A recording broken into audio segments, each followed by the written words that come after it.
Իտադակիմաս, բարի ախորժակ։ Իտադակիմաս։ Ճապոնիայում փաստորեն հայկական արենի սորտի խաղող են աճեցնում։ Օրինակ մխիթարյանները ճապոնացիների համար տպել են առաջին գերմաներեն ճապոներեն բառարանը։ Խոստանում եմ հաջորդ հաղորդման ժամանակ անպայման կրել, ես թույլություն ունեմ ականջովերի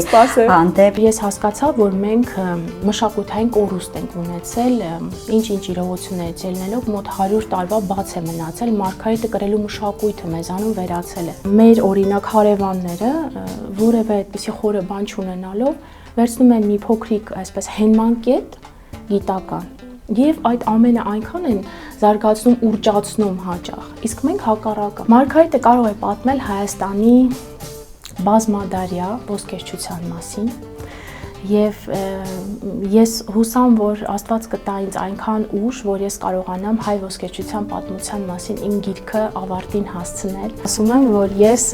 ճապոնագետ եմ ճակատագրով։ Արդյոք հայ գիտնականները կամ ոլորտի մարդիկ գիտեն այս փաստի մասին եւ ինչպես են արձագանքում սրան։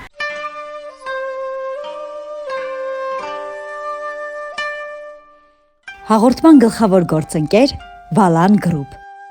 գործընկերներ Armenia Wine, Արտեր, Ital Solar